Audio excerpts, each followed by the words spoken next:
Call this meeting to order. Start with the Pledge of Allegiance.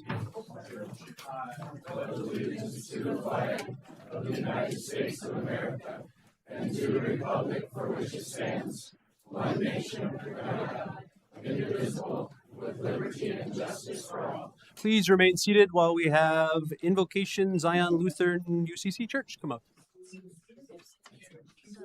Did I say remain seated?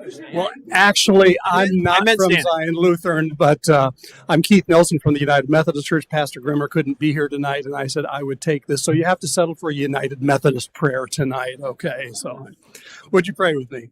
God of all creation, we pause at the beginning of this meeting to recognize your Spirit's presence in this place. We ask that wisdom and discernment would be poured out upon these individuals at these tables as we wrestle with making the best decisions possible for the community.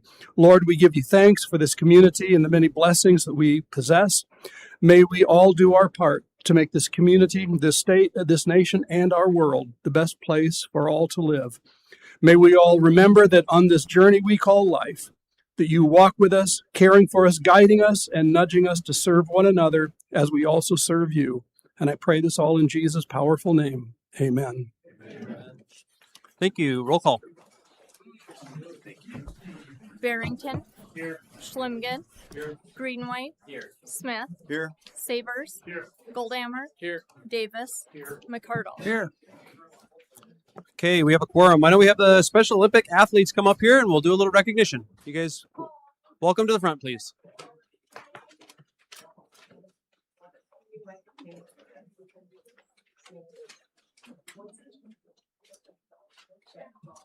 Okay.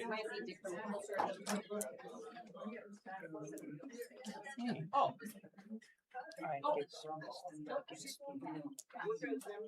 Good. Sure.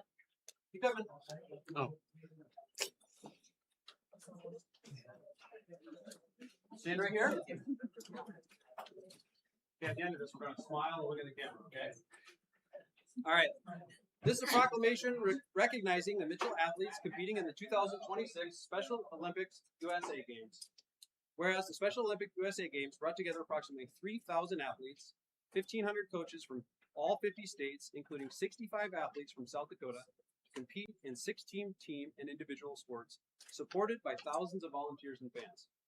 The City of Mitchell proudly recognizes the achievements and sportsmanship of athletes who represent our community with pride. Mitchell athletes Michael Kohu, Scotty Goldhammer, Brandon Wolf, and Riley Wolf earned honor of representing South Dakota in the 2026 Special Olympic USA Games held June 20th to 26th in Minneapolis, Minnesota. Scotty Goldhammer, Brandon Wolf, and Riley Wolf competed as members of South Dakota's slow pitch softball team, demonstrating teamwork and pride on a national stage. Mike Kohu competed in a swimming event, including freestyle, backstroke, and a 4-person medley relay representing Mitchell with determination and courage. These athletes have shown that competition is more than medals. It's about friendship, inclusion, courage, community pride, and inspiring others. The City of Mitchell joins their families, coaches, teammates, LifeQuest, fans, schools, and the entire community in celebrating their accomplishments and the example that they have set for others. Now, therefore, I, Jordan Hansen, Mayor of the City of Mitchell, South Dakota, do hereby recognize and honor Michael Kohu, Scotty Goldhammer, Brandon Wolf, and Riley Wolf for representing Mitchell and the state of South Dakota in the 2026 Special Olympic USA Games, and we congratulate you all on this achievement.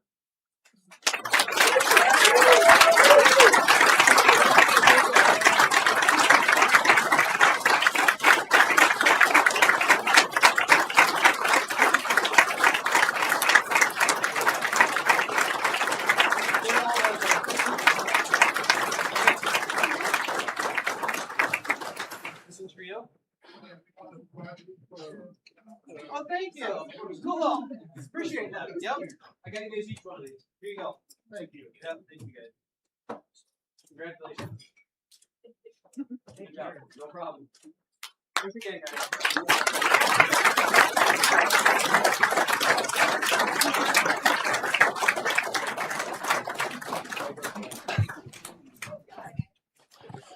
What a great start. Hey, thank you. Appreciate it. We'll let this settle down just a little bit. All right. Approval of the consent agenda items. Items appearing on the consent agenda may be removed by a city. What? Still a little loud? Okay. By a city council member for the discussion at the beginning of formal agenda items. Would anyone like to address anything or remove anything? Move to approve. Okay, we got a motion to approve. Second. We got a second. And why don't you do your presentation? Perfect. Well, that's okay. Good evening, Mayor and Council. My name is Johanna. I'm with the Chamber of Commerce and Development Corporation, and Motion we to are here approve. to present our quarter two We got a report second, and show you guys what and we have been up to why for don't you the do your second quarter of presentation? 2020. Perfect. Well, that's okay. Good evening, Mayor and Council. My name is Johanna. I'm with the Chamber of Commerce and Development Corporation, and we are here to present our and Dakota Heartland Development Association have been doing for the second quarter of 2026.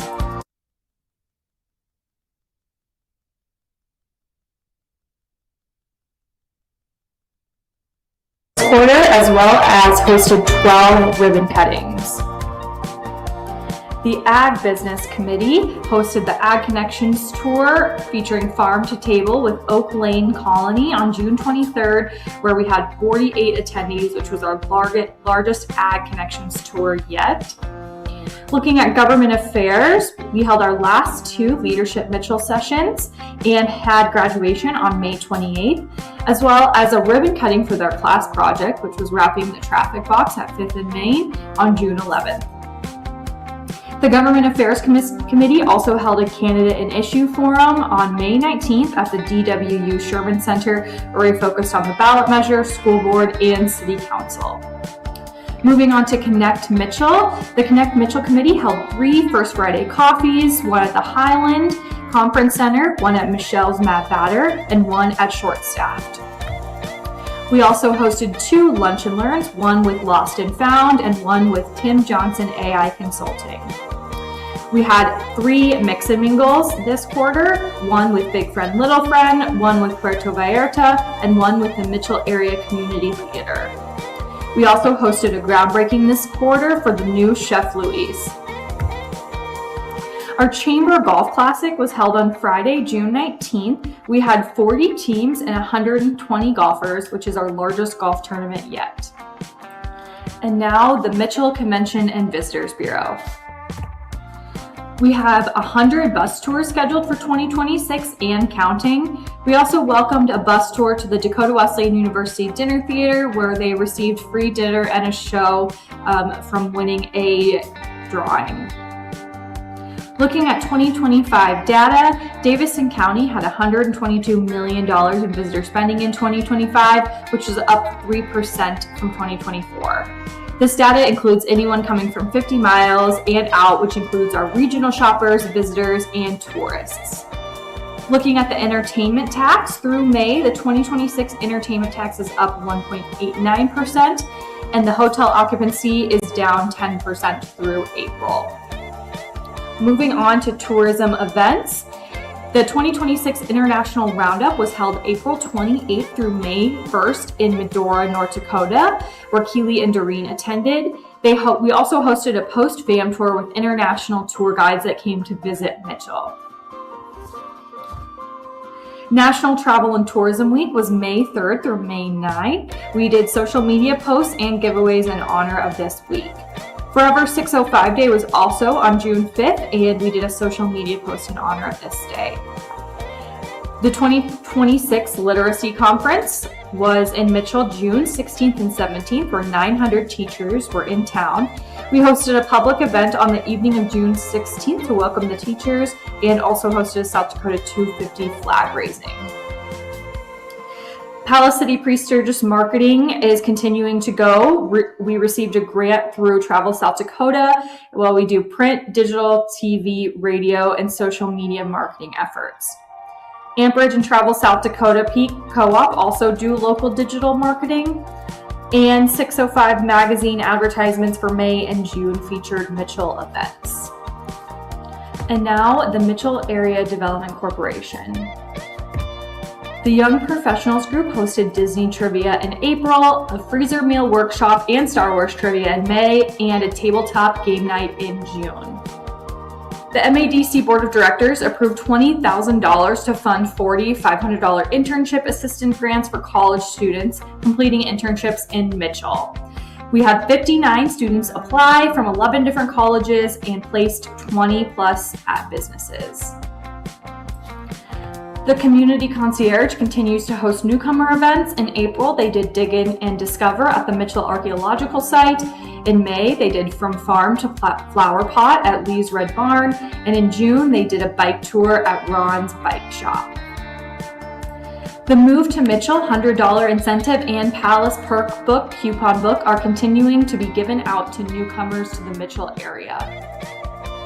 In April, the Mitchell Development Corporation completed the transfer of the East First Housing Development property to Van Buskirk Homes. MADC also transferred the ownership of the Ridgeview on Foster development to Mahi Mitchell Area Housing. Mitchell Tech College sold the first student-built home in the Ridgeview on Foster development. Through the Federal Home Loan Bank of Des Moines Down Payment Assistance Program, the MADC assisted 5 income-qualified families during the second quarter with a total of $85,000 in down payment assistance. The MADC also completed several housing rehab projects through the South Dakota Housing Development Authority Home and HOF programs. Mitchell Area Housing Incorporated President Terry Sabers was recognized with the Friend of Housing Award at the South Dakota Housing Development Authority Housing Conference. The MADC and the Mitchell Chamber of Commerce continued their entrepreneur competition, resulting in 2 new chamber courtyard businesses opening, Natasha Lynn Design and Sodak Barbecue. The MADC also approved $2,500 interest-free startup loans for participating student entrepreneurs. The MADC and the Mitchell Chamber also began marketing the former Cornerstone 2 building with discounted lease incentives to recruit another entrepreneur to downtown Mitchell. We welcomed a new business, 828 Christian Book and Gift Store. MADC is also assisting Davison Rural Water and Davison County with a public land transfer that will allow construction of a new water tower near the Davison County 4-H grounds. In May, MADC began the transfer of approximately 1.2 acres to Runnings through a partnership with First Dakota National Bank to support Runnings retail operations. And lastly, the Dakota Heartland Development Association. White Lake celebrates the opening of 2 new businesses during its Business Challenge event on July 11th. Both feature homemade menu items and locally sourced produce and meats. Graham Tire recently acquired the Ag Tire business in the Corsica trade area. Corsica's Senior Healthcare Task Force and Douglas County Memorial Hospital are developing a plan to preserve senior healthcare services. In Tripp and White Lake, a 1,437 square foot, 3-bed, 2-bath Eisman home with a 2-car garage and full basement has recently been listed for sale by the Tripp Development Corporation. White Lake is also preparing a 3-bedroom, 2-bathroom governor's home for sale on a lot given by the local school district. In the region, we're utilizing a Northwestern Energy's Advantage South Dakota grant program to fund a local certified nursing assistance training program for 8 recipients. This is the local effort to provide needed workforce to area healthcare facilities. That is the Q2 report for 2026 for the Mitchell Chamber Development Corporation and Dakota Heartland. Thank you for watching.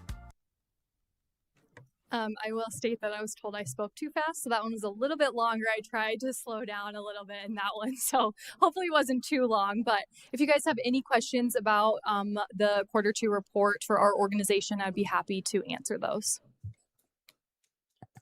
Does anyone have any questions? All right, thank you guys so much. Okay, thank you. Anything else on the consent agenda?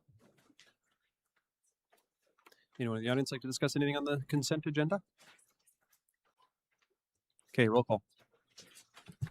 Sabers. Aye. Goldammer. Aye. Davis. Aye. McCardle. Aye. Barrington. Aye. Schlumgen. Aye. Greenway. Aye. Smith. Motion carries. Public comment. If you need to address the mayor and members of city council on an item that is not on the agenda, excluding personnel items, please come forward to the podium and state your name and your concern. Presentations are limited to 3 minutes. Items will be considered, but no action will be taken at this time. Would anyone like to address the council?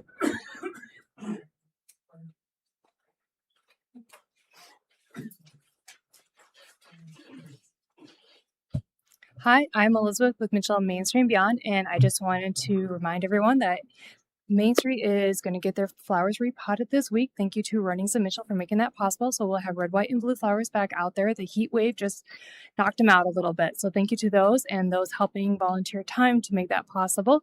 With that being said, we have Christmas in July this weekend up and down Main Street. A lot of events happening in our community. There's always something to do. Palace City Pre-Sturgis is on August 6th, followed by Rev It Up downtown. We invite business owners across Main Street and beyond to have motorcycle deals and all kinds of fun things. If you want to learn more, there's more at mitchellmainstreet.com or follow us on social media. We have about 58 events left for the rest of 2026. Parade of Lights, we will be announcing the theme here in the next week. That will be on December 1st at 7 p.m. Thank you. Thank you. Anyone else in the audience like to address the council? Okay, hearing none, we're going to... I got one quick thing. sorry. Got an invitation here to the James Valley DUI court program graduation ceremony, which is Thursday, the 23rd of July at 2:30 at the Public Safety Building. Everybody's invited and reception to follow, they say. So just wanted to let people know. Usually have cake. Go ahead. Mayor, I was just going to mention that with our road construction going out on Ward 4, it forces you to go through the lake, which is just amazing, the activity that's happening out there. But one thing I did see today is Barr had a boat out there, Joe. I don't know if you can tell us if they're doing some mapping or what exactly were they're working on. So right now, currently, they are working on the shoreline assessment. So they're cataloging what the shore looks like, structures, shoreline, those types of things. So if there's any issues during the drawdown of the lake project, we can look at that information and see what's going on. Okay, anything else? All right, Board of Adjustment, entertain a motion for the City Council to recess and sit as the Board of Adjustment. Motion by Mr. Barrington. Second. Second by Mr. Goldhammer. All those in favor of the motion say aye. Aye. Opposed, same sign. Motion carries. Hearing and action on application for Brandon Wegahop variance permit. Brandon Wegahop has applied for a variance permit for a front yard setback of 4 feet versus 35 feet to convert existing garage into an entry mudroom and build a new attached garage. This is located at 1509 Westview Drive, legally described as shown on the agenda. Mr. Jenigas. Mr. Mayor and Council, Planning Commission motion to approve. It was unanimously approved.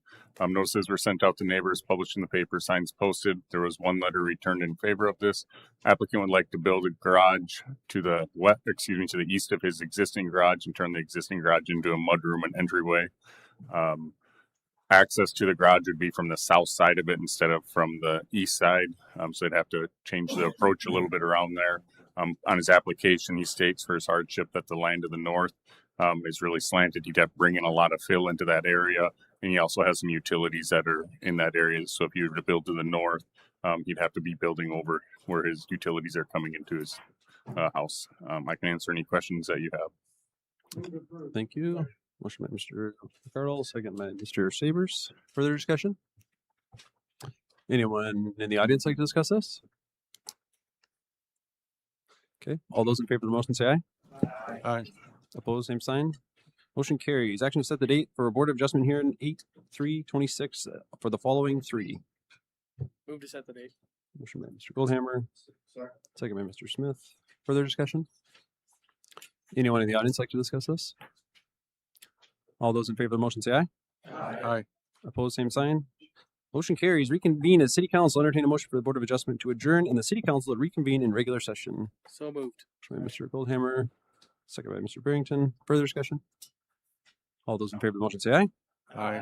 Opposed, same sign. Motion carries. Hearing in action on the following alcohol licenses. On application for the Exchange Club of Mitchell for a special event malt beverage and South Dakota farm wine license located at Cadwell Park for August 5th through August 16th, 2026 for the State Amateur Baseball Tournament. Chief Knipling. Mayor, City Council, PD has no concerns with this, recommends approval. Thank you. Move to approve. Motion by Mr. Goldhammer. Second. Second by Mr. Oh, sorry. Schlimkin. Dude, I'm not used to it yet. We're still figuring it out. All right. Further discussion? Anyone in the audience like to discuss this? All those in favor of the motion say aye. Aye. Opposed, same sign. Motion carries. On the application to transfer RL 30753 retail on sale liquor license from JTZ Properties LLC doing business as Legacy Shores 3352 Canal Circle to Blarney's LLC doing business as Rookies Casino 2100 Highland Suite Q video lottery is included. Chief Knipling. Mr. Mayor, City Council, staff has reviewed this and has no concerns as well. Recommend approval. Move to approve. Motion by Mr. Goldhammer, second by Mr. Davis. Further discussion? Anyone in the audience like to discuss this? All those in favor of the motion say aye. Aye. Opposed, same sign. Motion carries. Action to award bid for airport runway 18-36 reconstruction and taxiway improvements AIP number 3-460037-035 2026 project. Mr. Schrader. Yep, Mr. Mayor, Council, 5 bids were opened on June 17th in City Hall at 1:30. Those 5 bids are listed below in the staff report. The explanation of the bids, the base bid was the runway 1836 reconstruction and taxiway improvements. Alternate number 1 was a turnaround at runway 18. Alternate 2 was a turnaround at runway 36. Alternate bid 3 was a lighting and electrical alternate for solar powered beacon versus hardwired. The low bid was by Feisner Gravel and Excavation. Their base bid was $6,497,027.46. The recommended bid award is the base bid. Alternate bid 1. Alternate bid 1 was $468,479.71, and alternate bid 2 for $341,921.92 for a total bid award of $7,307,429.08. Brooke Edgar, who is a professional engineer with Helms and Associates, has reviewed the bid and found it to be complete and reasonable. She is recommending awarding the bid to Feisner Gravel and Excavation. Staff recommends tentative award for the project number listed, runway 1836 reconstruction and taxiway improvements, base bid, alternate bid 1, and alternate bid 2 to Feisner Gravel and Excavation of Woonsocket, South Dakota, for the recommended bid amount of $7,307,429.08, contingent upon receipt of an FAA grant offer. And I can answer any questions you have. Thank you. Any questions for Mr. Schrader? How much was the grant offer for, Joe? So that is the next item. So the federal share is 95%, which is $7,746,300. State share is 2.5%. Our local share is 2.5%, and that's listed around $203,850. Last year, we estimated the total amount being around $300,000 that we would need to spend. So this project did come in under budget, and without the FAA grants, this would not be possible. Motion by Mr. McCardle, second by Mr. Goldhammer. Further discussion? Anyone in the audience like to discuss this? All those in favor of the motion say aye. Aye. Opposed, same sign. Motion carries. Action to approve grant application for airport runway program for runway 18-36 AIP project 3-46-003735 2026. Mr. Schrader. Yep, Mr. Mayor, Council, this grant is for the previous bid award. I walked through those grant dollars just a little bit ago. The total request is $8,154,000, with again the federal share being 95% and the state and local share covering 2.5% each. There is a map attached that's showing the improvements. Staff recommends council approval and to grant authorization for the mayor to sign the grant application and for the mayor to sign for any further documents related to the grant acceptance if awarded. I can answer any questions you have. Thank you. Move to approve. Motion by Mr. Goldhammer, Second. second by Mr. Slimkin. Further discussion? Anyone in the audience like to discuss this? All those in favor of the motion say aye. Aye. Opposed, same sign. Motion carries. Action to approve quote for Burr Water Tower Demo Project 2026-46. Mr. Schrader. Yep, Mr. Mayor, Council, this is a 2026 budgeted project. 3 quotes were requested, with the low bid being from Hosier Worldwide Inc.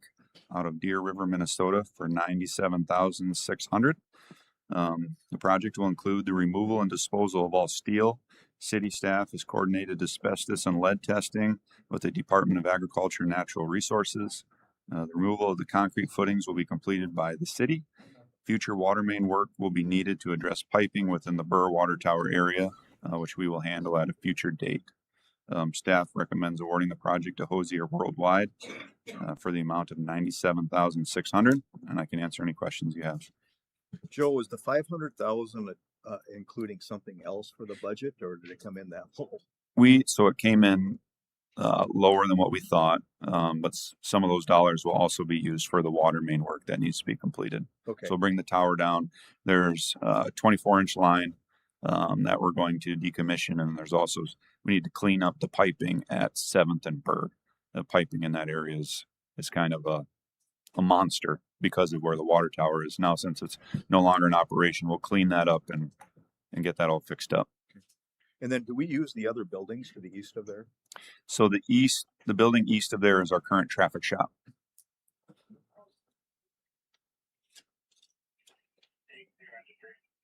Okay. Okay. Anyone else have any questions? Okay, I'll entertain a motion then. Move to approve. Motion by Mr. Goldham, second by Mr. Sabers. Further discussion? Anyone in the audience like to discuss this? All those in favor of the motion say aye. Aye. Opposed, same sign. Motion carries. Action to approve Agreement A 2026-47 Municipal Financial Advisor Agreement for Independent Fiscal Feasibility Review. Ms. Elwine. Mayor and council, included in the packet is a proposal from Colliers. The South Dakota state law changed in July of 2026, and it now requires the city to submit TIF proposals to an independent fiscal feasibility review. The city of Mitchell did ask for proposals so that we could have those agreements in place before we receive our next TIF application. This enclosed agreement, if approved, would allow the city of Mitchell to submit the TIF proposals to Colliers, who meets the category of municipal advisor for the independent fiscal feasibility review. Once the agreement is in place, the city would be authorized to use these services. The cost for the review is paid for by the developer and is eligible to be reimbursed to the developer by TIF proceeds. The city would like to have these agreements ready so that with multiple agencies, just in case there is a conflict between a TIF application and the review agency that we're using. And I recommend approval of the agreement, the standard form agreement. Thank you. Mr. McCardle, second by Mr. Davis. Further discussion? Anyone in the audience like to discuss this? All those in favor of the motion say aye. Aye. Opposed, same sign. Motion carries. Action to approve TIF Fiscal Feasibility Review Proposal with Dakota Institute. Ms. Owen. Mayor and council, similar to the last one that you just approved, but this TIF fiscal feasibility review proposal is with Dakota Institute. I do need to point something out. We have an updated proposal from when the packets went out. I have added that online for anybody who wants to look at that. The revised proposal would have a fee of $12,400, and it brings the timeline down to 2 to 4 weeks instead of 4 to 6 weeks. Same comments as before. It would just allow us to move forward with this service if a TIF application is received. Our preference would probably be to use Colliers because it's a shorter term turnaround time and the cost is less to the developer. But if there's a conflict with Colliers, we have a backup in place for that purpose. And I can answer any questions you have. Otherwise, I recommend approval of the agreement. Thank you. Motion to approve. Motion by Mr. Slimgan. Second by Mr. Barrington. Further discussion? Anyone in the audience like to discuss this? All those in favor of the motion say aye. Aye. Opposed, same sign. Motion carries. All right, the next one. Public hearing on construction of alleys as follows. I'm going to start with this before I flip it over to Joe, who has all of the information. In the first year of my mayorship, we found out that there's a healthy chunk of money sitting in the alley reconstruction. And the alleys were one of the top 3 things that people asked me for. So we kind of been kicking this idea around, or what should we do with that money? Do we maintain it? Do we pay for all the alleys? Do we let someone else pay for everything? Do we cost share? We didn't really know the answer to that question. And I know that when we bring stuff to council, we want to have as much information as we can possibly gather to help the city council make a decision. I will admit I probably gathered a little too much information on this project. So, and maybe just had a few things that we should have thought of ahead of time. However, we're going to give everyone the information from the audience, from the council, and everything's going to go smoothly and everyone's going to be happy, hopefully. So we're going to flip this over to Joe. He's got all the information on everything that's going on. And then we're going to go to the council. And then everyone in the audience who wants to talk about these alleys will have an opportunity to talk about those. And then we're going to do each one individually because some people are really in favor of that portion and some people are not. So go ahead. Yeah, Mr. Mayor, what one other maybe further explanation of what was the comments you were receiving and what was we're trying to accomplish and what's the issues that we're seeing out there right now, and either one of you obviously can what were we trying to accomplish, I guess is what I'm trying to say. Well, there's a few different deals. Some of them are super maintenance heavy, some of them are super traffic heavy. So some you get a lot of complaints, whether it's from the owners adjacent or people that just use them a lot. You know what I mean? Like, for instance, the area, or not the area community theater, but the pack, right? So people want to escape quickly or get out of there quickly. Someone do something with this alley. So that might have come from that. Some of those people might have lived in that area and said, hey, there's a bunch of potholes. Can you fix them? Some of them are, hey, it's a asphalt alley. Can we go to new asphalt or cement? Probably should have done these one at a time. However, we didn't. So Joe can probably answer all the minutia. We went out today and looked at everything, took pictures so you guys can see everything from every aspect and then have all the information to make a decision. So to answer another portion of your question, Jeff, the 8 alleys that are listed were requested to be paved by one or multiple homeowners adjacent to the property. That's how this initial list was put together. Other information, that fund that Mayor Hansen talked about currently has $326,000 in it, with another $70,000 proposed to be added next year. And how that fee works is it's $2 per ton that's delivered to the landfill. $2 is segregated out of that amount and put into this fund. So we typically see 35,000 tons per year coming into our landfill currently. So yeah, with that, I think we will go ahead and I will turn it over to Joelle Damon, an engineer in our Public Works office, to start the hearing process. All right. Good evening, Mayor and members of the council. At this time, we're holding a public hearing on the proposed resolution of necessity for special assessments on the proposed concrete alley projects. The locations of the projects are provided to you on the map and are as described. It includes the 300 block of East 1st Avenue, north of East 1st, 900 block of East 2nd Avenue, north of East 2nd, 300 block of North Main Street, east of North Main, 600 block of East 4th Avenue, north of East 4th, 700 block of East 4th Avenue, north of East 4th, 500 block of East 7th Avenue, north of East 7th, 400 block of East 7th Avenue, north of East 7th, and the 700 block of North Raleigh Street, east of North Raleigh. This project includes 6-inch concrete alley servicing, removal of existing gravel or asphalt, sub-base work, fabric, engineering fees, and interest. Some of the alleys also include sidewalk at the ends, new approaches, and curb and gutter, or tie-ins to existing concrete or asphalt driveways. Notices were sent out to all the property owners affected by this project. We've been contacted by some of the property owners and have worked to address their concerns or pass on their opinions. If approved, we would bid the proposed concrete alley project in 2027 and then begin construction that summer. After the project is completed in 2027, in the fall of 2028, the assessment would include their final amounts. If the property owner lets the assessment go onto their taxes, it would be a 10-year repayment plan with 8% interest. The first assessment payment would be on the first half of the property taxes in 2020, payable in 2029. At this time, we will open the hearing to questions for the first alley, which is the 300 block of East First Avenue. Okay, so real quick before we have the audience come up or you guys want to talk, I do want to say we do have 5 options of what we can do with the alleys. 1, we could assess them 100% if that's what they choose or you guys choose. Number 2 is we could pay for half or part of it if it makes sense to the city as a whole city function. If it's a very common alley that benefits a majority of people, not just a single alley, if that makes sense.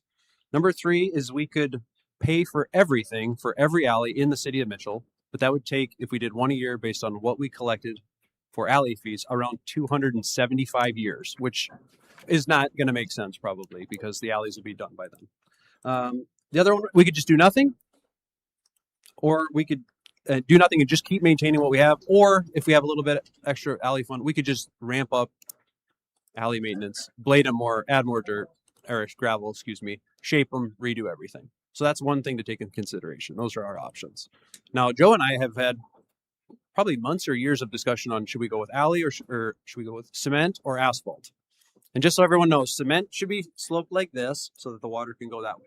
If you do that with asphalt, it tends to break up because asphalt holds water and moisture, and that's why some of our alleys are destroyed with asphalt now.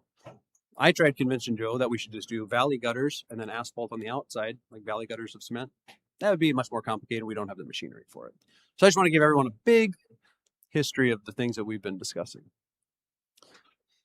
So, Mr. Mayor, so over the years of sitting here, there's been some alleys that have been done that have been obviously, just like we mentioned here, petitioned by the property landowners. Of these, is there any of them that we do know? And I believe my understanding, if there's more than 50.1% of adjoining landowners, if they have those votes in place, it's not up to us anymore. It's the fact that there's 50.1% of the landowners want to do, and then everybody's automatically involved. I think that's a safe assumption. That would be a Justin question. Mr. Johnson? If majority of the adjacent landowners, say there's 20 people on a block and 11 of them are saying yes to the project, is it still something that the council can ratify or override, I guess? Or is it because 50.1 is there, No, it's good to go? council does have the ability to override those objections. If it comes to that point, it would take a 2/3 majority of council to do that, but they do have the ability to do that. Okay. And is there of these any alleys, do we know that we do have a majority of the landowners already? Have we polled any of the alleys? We did poll last year. There was one alley where we received a 4 yes, 2 no, and 3 no reply. Is a no reply an automatic no? Or does No, it just doesn't get it was counted? just a no reply. I believe that was one of the only ones we received over 50% of response. But since then, I feel there's been a lot of different feelings towards the project. So when we sent out the letters, we've heard there's some that have support, and we've heard there's some that have no support. I'd like to hear from the I just people who have support, because I haven't heard one person that's in favor of them. And I don't think we should go individually. I just think I don't know anybody that wants them. I don't know anyone in the council that wants them. I think we should just say no and maintain the alleys the way we've been doing it in the past, because these people that got these letters were shocked. About as shocked as I was when I got phone calls about it, because I didn't know anything about it, what they were talking about. But I can't see, and I don't know if there's anybody in the audience out there that's in favor of them. I don't think there's very many of them. How many are against it? Yeah, that's what I mean. There's like 2 people for it and about 100 of them out there against it. And instead of going down the line on each one of these, I think we should just make a vote as a council, and I think everybody's going to deny it. Well, and portion of that is where I was driving at, is if we had some that were of the debate that they were 50-50, I think it needs to be discussed. But if we know there's some that 80% of them are no, the one petitioner that wanted his alley paved, I guess he should have talked to the neighbors, is what I'm getting at. So I was trying to clean things up a little quicker too, instead of having to go through each individual alley, but I don't know if that's possible unless there's one that we need to discuss. So I haven't heard of anybody in favor of them, and I've heard from a lot of people. I don't know if any of the rest of you guys have heard from anybody that wants one, but Mayor Hanson, Joe, I don't know if I can ask this question, but have the utilities been contacted about this project? Because I would guess that there's a number of underground buried facilities, communications, electrical in a lot of these alleys, and we'd be putting 6 inches of concrete over the top of that, which would limit access and limit future underground facilities from being installed. Have we gotten any input from those particular? At this time, no. We've gone through preliminary design, and how we've done these in the past is once we put final plans together, we'll send them out to the utilities to see what needs to be done, what needs to be adjusted. With this project, if it is approved, this project would happen next year. That would give us ample time to contact those utilities in order to coordinate what work would need to be done in order for the alley to be paved. Joe, give us some examples of Mayor Hanson's number 5 of taking the money we currently have and doing some maintenance on maybe some of the worst, and then working back from there. But have you kind of thought about that a little bit? So what we would actually be doing with the money? So right now, our current process is we try to get in the alleys twice a year, once in the spring, once in the fall. Correct. And then we'll go through and we'll address them, and then we address them on a complaint-driven basis throughout the year. Usually varies upon how much rain we get, that type of stuff. The dollars originally, I think, were set up to, help with gravel cost, help with some additional maintenance. So there definitely are some areas that require more maintenance than others. And in the end, it more so just comes down to manpower and being able to get into those alleys. If the city was to take a stance of if we were going to pick an alley or two per year, yeah, we would start with the worst maintenance alleys and get those taken care of, so that way our crews are able to work elsewhere in the city. Joe, if we put gravel on it, is there any places where it'll dam up water or drainage? Like let's say you put 2 inches of gravel in most alleys. Alleys are difficult. Alleys do get built up over time. You get vegetation, you get gravel washouts. We do have issues where utilities are extremely shallow, just a couple inches underneath the gravel, so don't necessarily like to rip them up. It's very labor intensive to work around those utilities. So alleys are just very difficult. They're small to work in. We have large equipment. Sometimes it's difficult to get our equipment in those alleys. And we just approved the ordinance that allowed us to go in and trim vegetation that's overgrown within the alleys that would rub on our equipment. There are existing alleys in town that are asphalt that are extremely difficult to maintain because of width restrictions, size restrictions for our equipment. Is it possible? Yeah, but it's very labor intensive. We spend a majority of our summer getting ready for our main street, our main road chip seals, as it's crack sealing, then chip sealing and fog sealing, and then doing the other work that we have slotted for the year. Joe, is there any current alleys on the discussion list tonight that are currently concrete? I'm assuming the ones off Main Street might be.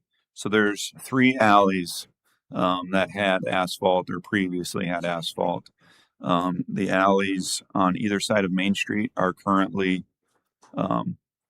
asphalt or poor condition asphalt.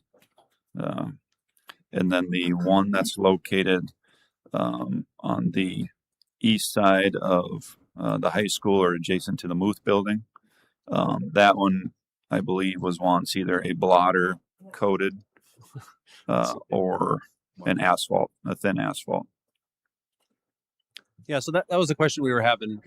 Because normally if someone pays for asphalt, we maintain it for life. But now that it's asphalt and the city's new standard is no longer asphalt, it's concrete, is it fair to charge them twice to go to cement, or is that something we just pay for 100%? Or do we re-asphalt it, which doesn't meet the current standards? Which is a question for how you guys would like to proceed. And I do know on Main Street alleys, and we haven't done this since I've been here, but Main Street or alleys adjacent to Main Street the way I understand, have been assessed 100% in the past.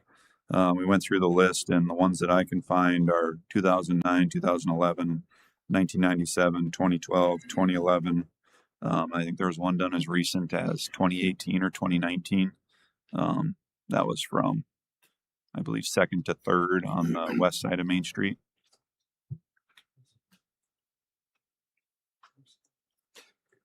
And I have no problem doing with what you said. If you want to just scrap the whole thing, that's fine. But I really wanted to bring up, these are probably two separate issues, right? There's one that's gravel to go to cement, which is extremely expensive. Totally understand. The other one is if we already have asphalt, how do we improve those if they're just absolutely annihilated? That's where the guidance I'm looking for. Well, and one of my other questions, Joe, is there some of these on this list that would be a benefit to not just the landowners but also to the city?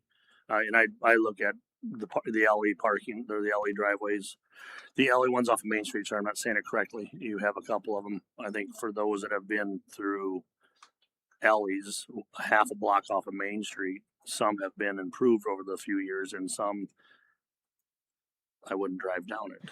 Yeah, in my opinion, I question if a few of those are on our list that we really need to take a look as a city. The alleys adjacent to Main Street, in my opinion, they need to be maintained, and they probably have been needed to be maintained for a while. We've been limping them along, but if you look at them, they're to the point that they need to be rebuilt. I mean, the hard surface now is better than no surface. I mean, it's drivable, it's bumpy, there's potholes. I mean, I shouldn't say it's easy. It's easier to get a blade down a gravel alley, or we do have a box scraper on a loader. Those are easier to get into, obviously. But the alleys that are asphalt are a little more difficult. Would it be possible for us to have the discussion on those? Will you guys be willing to have that discussion, right, especially the ones right off of Main, and see if there's any opposition to those? Because I totally agree. I think the ones just directly off Main Street do need to be maintained with a hard surface for obvious reasons, because it does get activity and there is traffic that is on there, and of course we have events throughout the year where Main Street is closed down, and so there has some obviously traffic that does go through that. So I don't know if that's something you guys would be willing to do. It's up to you guys, obviously, but that was one of the biggest questions we had: is how do you make it fair? If you're going to pay for some of someone else's, how do you not do the same thing for other people going forward? Does that make sense? And I think part of my rationale is because the public does use the downtown area, especially when Main Street is closed down. And I don't know if you guys agree with that or not, but we do know there's events that well, just for instance, this last weekend, I'm sure with the parade, there was activity that was going down our alleys. So how would you guys like to proceed? Do you want to just pick the three and start with that, or do you want to just? I'd like to scrap the alleys that the citizens don't want any, because I mean, there's no sense in doing something that nobody wants. I wouldn't say nobody wants. So that's looks like the majority. A majority. I'll agree with that. I was just going to piggyback off what Marty said. Is there was somebody in the audience who raised their hand for wanting this project to go on. I don't know who the question would be directed towards, but could somebody explain the 8% interest and how that amount is chosen? And then I know I saw a lot of varying amounts people had calculated on their own, whether it be $50 a month or $100 a month if that project were assessed to them. I'm just wondering if somebody, as Marty said, goes around and collects the necessary votes for their neighborhood to improve their alley, it might be beneficial to understand how the 8% interest was applied or is applied, and that way the neighbors can make a determination on whether they can afford it or not. That'd be, who wants to answer that, Michelle? I can explain the interest. It's always been 8%, I guess. The city does not want to be the banker and keep it on the tax rolls. And I know right now with what the interest rates are, 8% isn't far off on what they're going to get at the bank anyway. So it's not very high. When rates are at 3 or 4%, it is high, but we don't want to be the bank. So it entices them to go get a personal loan.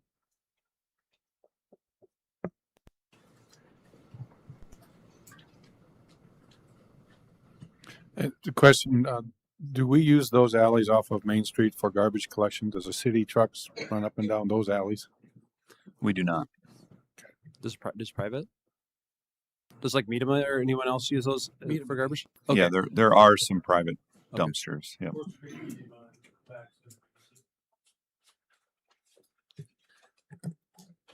I do think we should go line by line with the people in the audience. Obviously, a majority seem to be against it, but if there are people in favor of a specific area, they could come up and speak to it. But knowing that I personally will be voting against it unless somebody makes an argument, and then we can have a debate on those singular alleyways as we go down the list, I think would be the best. Justin, somebody's in favor of it. What do they have to do to get the 51% to get their alley done? If there's 51% out there, how do they handle that? You're talking about them initiating the project? Correct.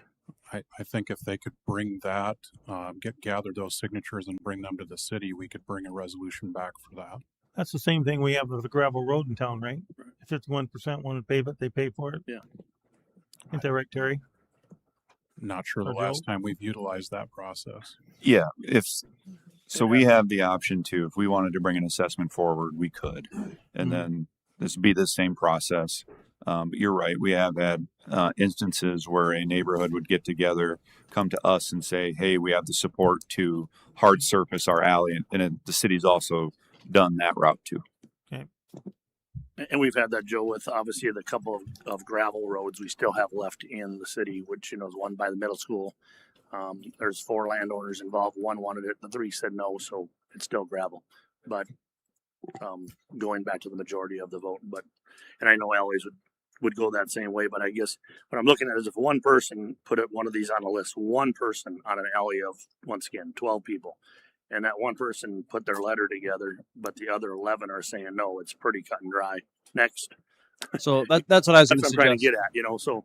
Should we put the Main Street ones last, and then we can go through everyone else that's here?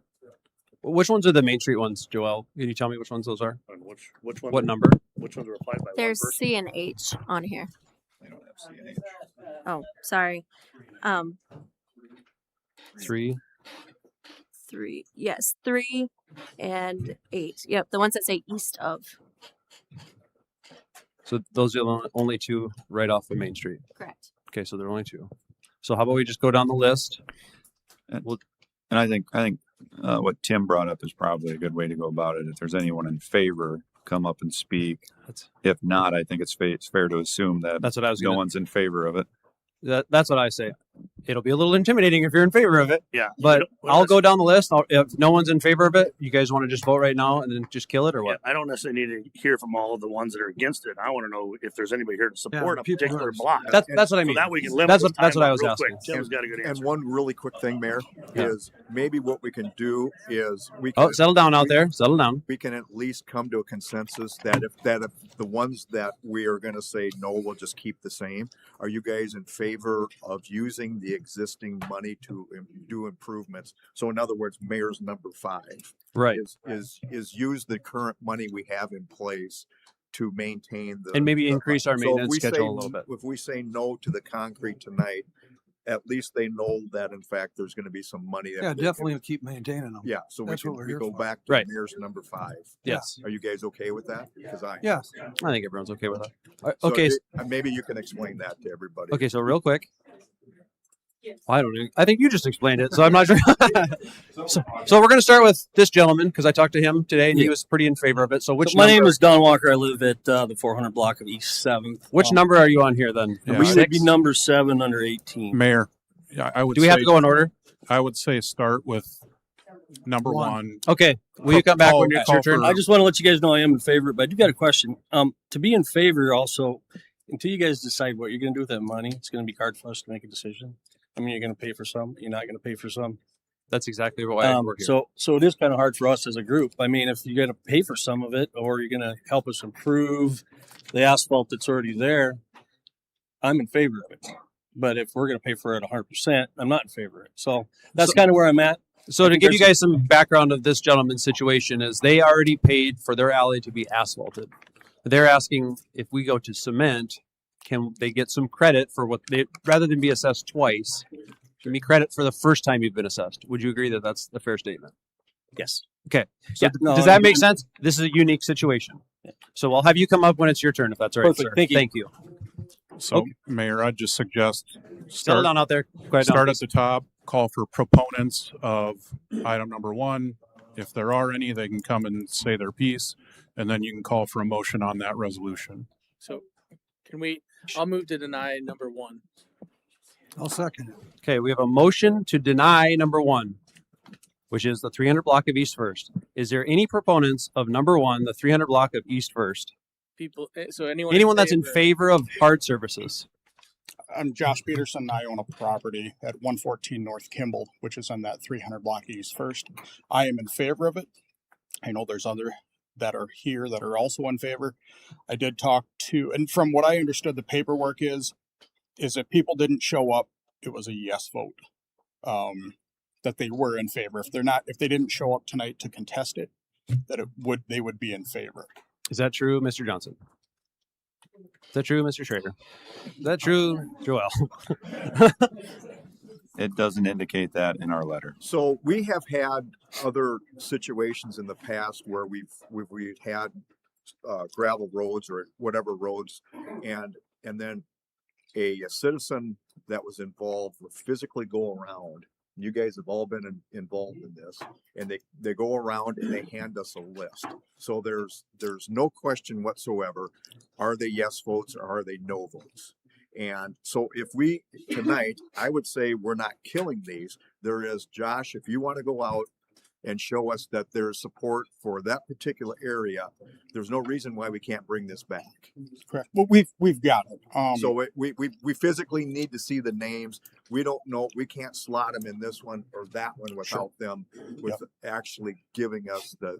Yeah, we went and talked to the neighbors. I've got one on the corner. Scott Schutz has the Graham Tire warehouse to the south of me. He has 4 lots. I visited with him last Thursday. He wasn't going to make it to the meeting tonight. He wasn't happy about paying the bill, but he is for the project. So he has 4 lots. I have 1. The rest of these gentlemen can speak for themselves, but they are for it. We've been trying to get this alley paved for probably 10 years. It's been a long time. There's a catch basin right at Kimball and the alley. Every time it rains, gravel goes into that catch basin. It's an old catch basin. It's round. I mean, it's a problem area. So yeah, us as neighbors have been. I've been visiting with Joe probably every year since he's been here. I visited with Terry. So it is a problem area, and we as neighbors have been talking about it for a long time. Thank you. Yeah, my name is Scott Appletoft. I live at 315 East 2nd Avenue, riding number 1 up there, and definitely put up a garage here the last few years, and hauls a lot of. What's that? I think I was on the wrong one. Is this the right one? Yeah, that's the right one. Okay. But anyway, built a garage recently in the last few years, and hauls a lot of mud. And This is your project, right? We just want to make sure you're on this one. Yes. Okay. And I'm in favor of it. I get tired of having to clean my garage out constantly. I know my neighbor next to me, he's deceased, but the property, every year we have any good amount of rain, he gets probably 3 or 4 inches of water in his yard. There's currently nobody living in that house. His son owns it and lives in Sioux Falls, but it's definitely a water problem in that alley. Okay, thank you. I'm Carol Torberson. I bought that house that I lived on 318 East First 33 years ago. And this is the first year that we've been able to drive through the alley that didn't kind of shake the windows out of my car. I've been trying for about 10 years. I noticed that they came through a couple times and surveyed the alley.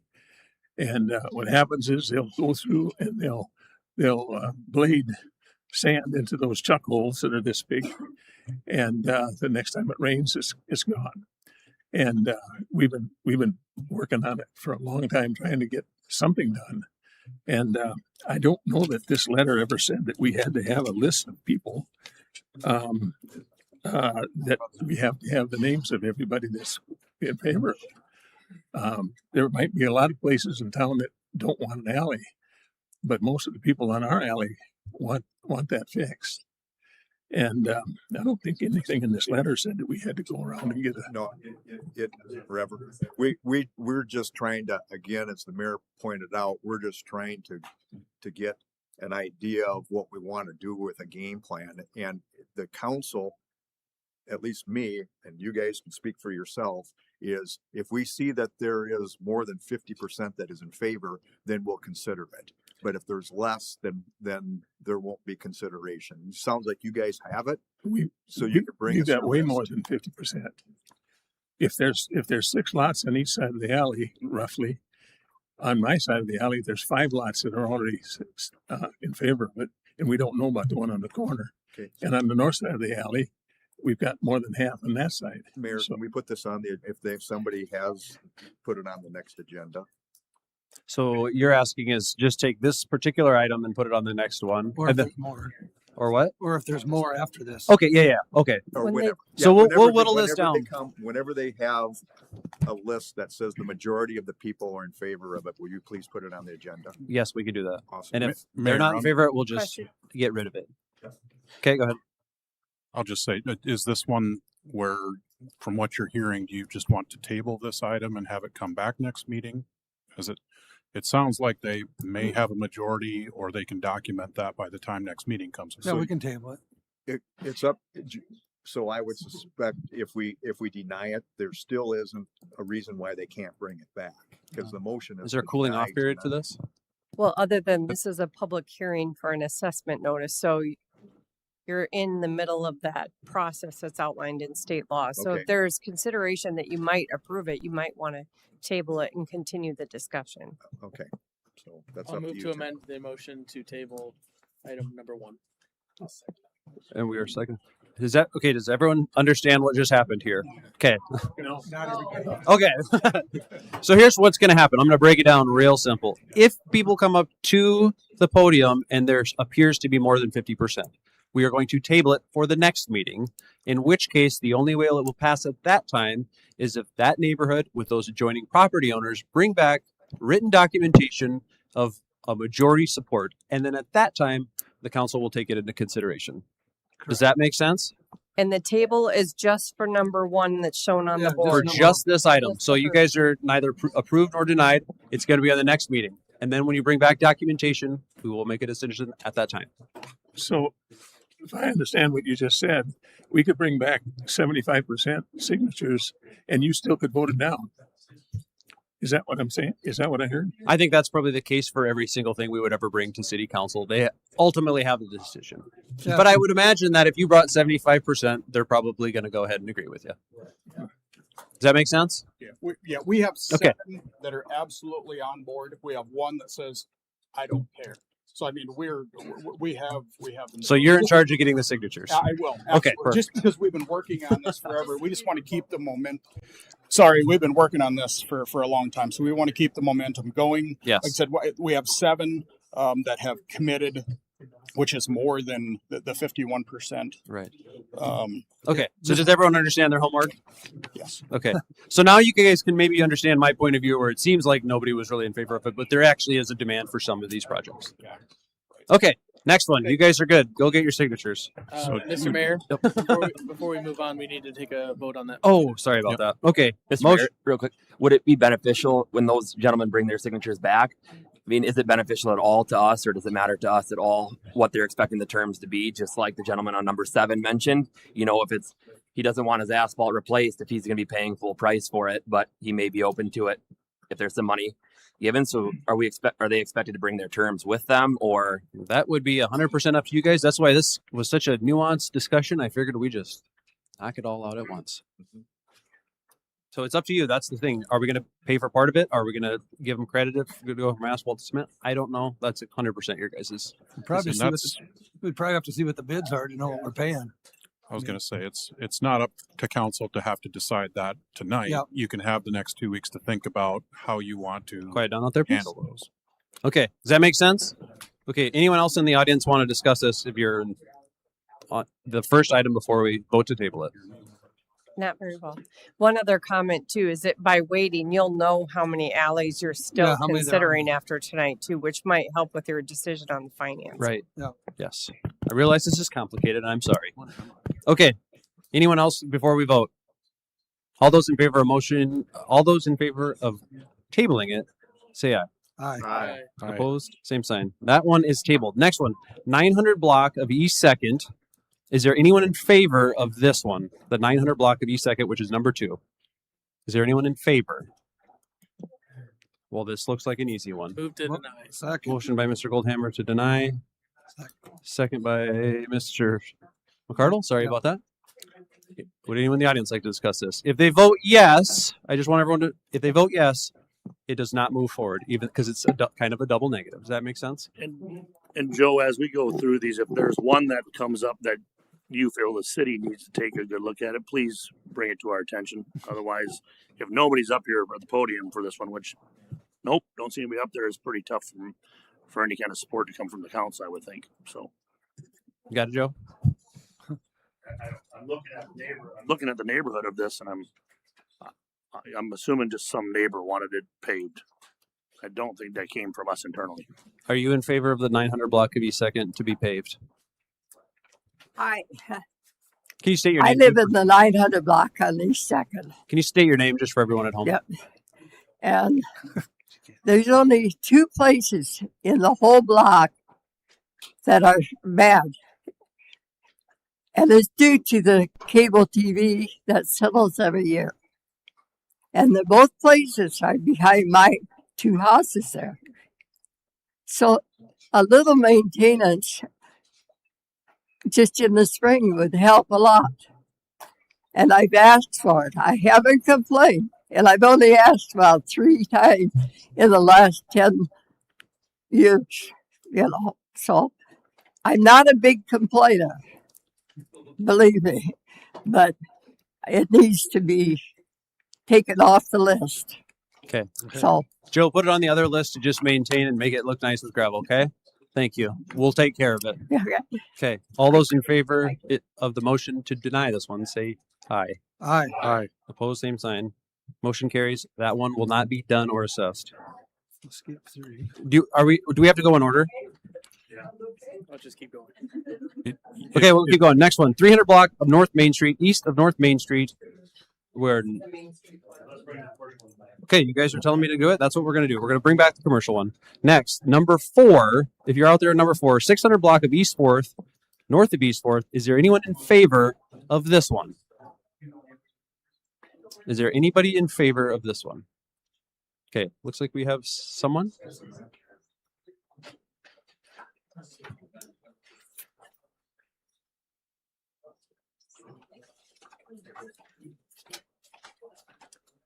I live on the 600 block of East 5th, which is actually yes, Katie Bushbach. So currently right now, one of the issues is that 5th Street's being redone and it's tore up, and Can we quiet down in the audience, please? so we only have our alleyway to get to our house right now anyway.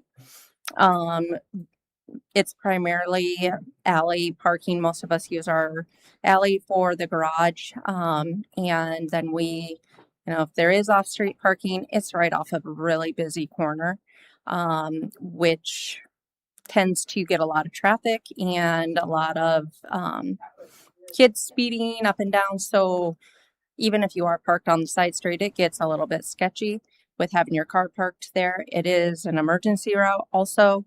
So right now, our alleyway, it gets washed out with every rain. And it feels like you're off-roading half the time. There's a huge gap right by the sidewalk to go on to Burr Street even. Between the actual sidewalk and the road, there's a giant pothole. I've also sent in requests for that sidewalk to be looked at because there has been pedestrian and bicyclist accidents. You can't see around that curve. So there's a fence there. So you can't actually see if there's a little kid riding their bicycle ahead of their parents. You can't see them coming. And even right now, there are signs up on the side street. So with those signs saying, you know, road construction ahead, you can't see anything coming. I've asked for that sign to be taken or moved or something so that way we can. And it's been told to me 2 times that we, or that it is, you know, it doesn't violate any codes either. So either way, that alleyway is a really, really dangerous entry and exit. And along with that, there's tons of potholes, and it doesn't get the maintenance that it's supposed to. So one of my questions would be, with that money that goes into that fund, and that is in that fund, that I think you said like 360,000 plus, you know, whatever would be there next year. Since the citizens have put that money into that, is that going to be what the city uses to fund that if it were to pave the alleyways, or is that going to be money that would be assisting the citizens since we were the ones who paid in for that portion? That is what we're here to decide tonight. So we haven't made that decision yet. I guess they haven't made that decision yet. Okay. Does that make sense? So if it doesn't get used, then where does that money go towards? I mean, if we're, you know, sitting that far ahead, then are we just going to continue to build that fund? Well, that's what we'll have to decide tonight, to see if there's any alleys that do make sense. Okay. And maybe they're one of these, maybe it's none of these, maybe it's something else in the future. Maybe this will spur a conversation for a different alley. I'm not sure. Okay. Okay. I would say some of that fund money should go to fixing your potholes, definitely in your alley. Yeah, put that on the list, Joe. Yeah. Okay. I just don't know that they're going to be spending $360,000 to fix potholes. And if that's the case, then don't we think that's a bigger issue than what we're making of it? Yeah, we won't use that much money. That's what I'm saying. I think there's a little bit of surplus. We just have to figure out what's the direction. Okay. Anything else? No. Okay, thank you. Is there anyone else in favor of the 600 block of East 4th? In favor of? Okay. Have you guys heard enough to make a decision? Motion to deny. Motion by Mr. Smith to deny. Second. Second by Mr. Barrington. Further discussion? I would say that if any of these are denied tonight, they do still have the same possibility of collecting signatures from neighbors and bringing the issue back to us for reconsideration. That this isn't by any means the end. Right. If somebody wanted to get signatures to do that. Perfect. Okay. Anything else? All right. All those in favor of the motion to deny, say aye. Aye. Aye. Aye. Opposed, same sign. Motion carries. The 600 block of East 4th will not be done. 700 block of East 4th. Is there anyone in the audience that is in favor of the 700 block of East 4th? Please come to the podium. Throw anything at me. Dan Cheeseman. So, long story short, we've been 10 years ago or so, we tried to get this done and got it approved, sort of, with pretty much a quorum or everyone that lived on the alley or the streets 4th and 5th.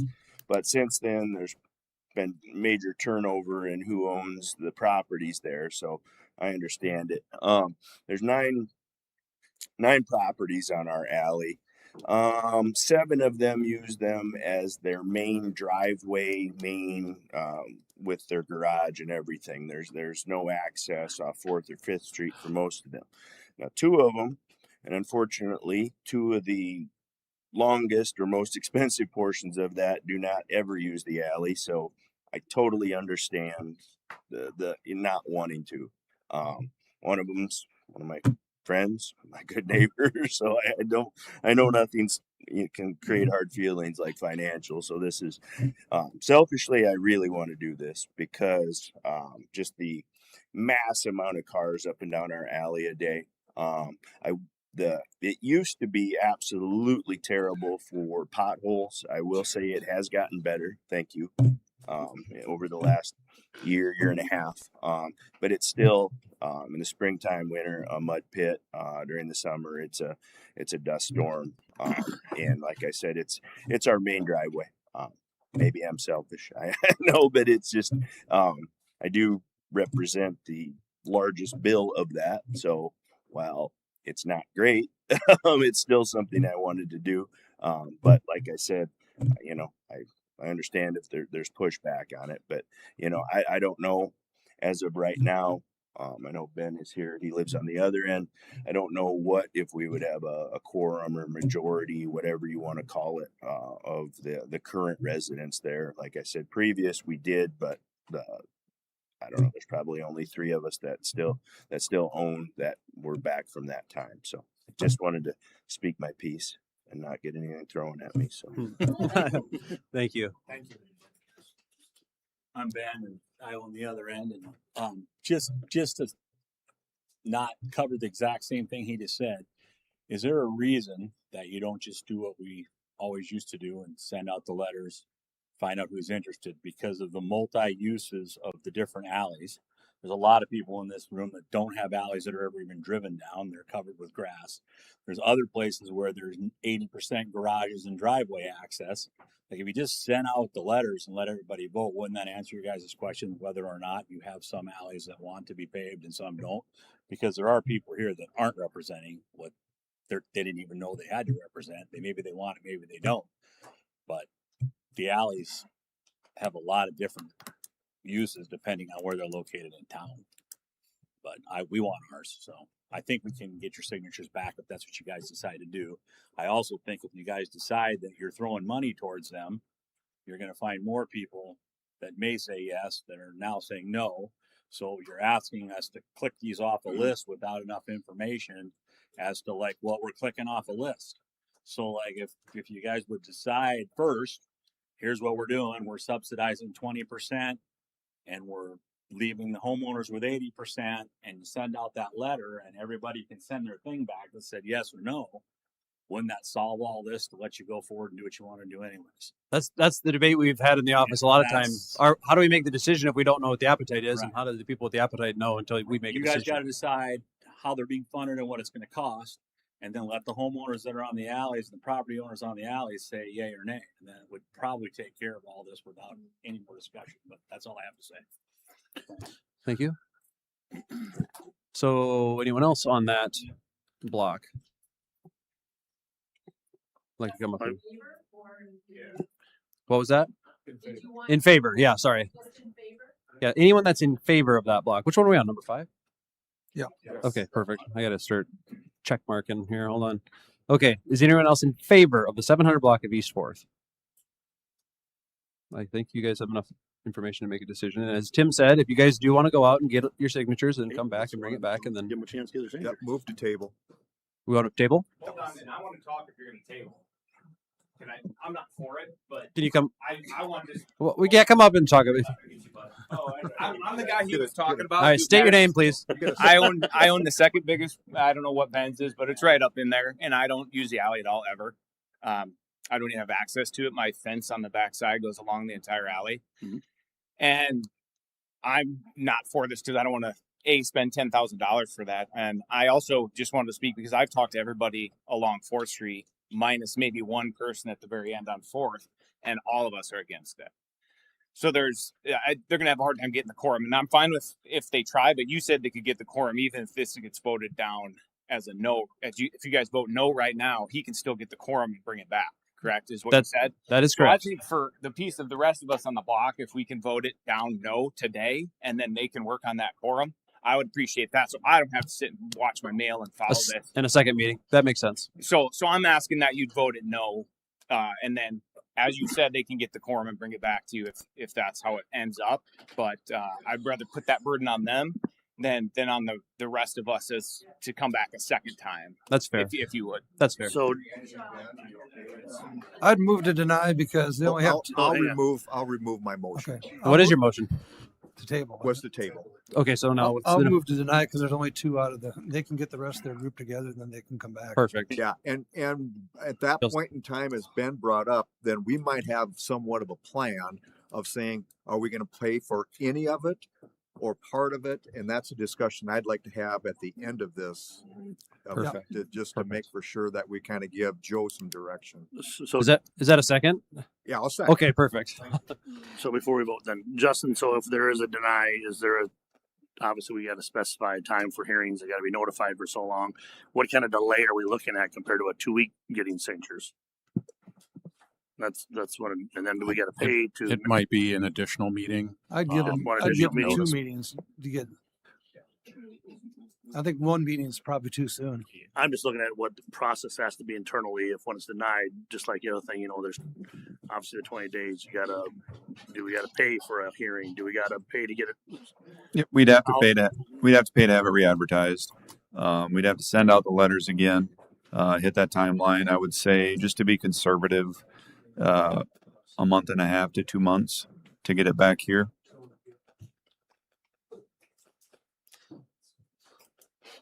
So that was my question, just about if we deny or if we need a table to get these answers taken care of, because now you have one come back in 2 weeks, and then now you're telling this one's going to be 2 months. Are we going to try to take care of all these at the same time or not? I'd prefer to take care of them all at once. So in my case, then I would be tabling it, and let's see what happens in 2 weeks. You would. Well, the motion is to. Well, right now you got one on the table. Right now we have a motion to deny.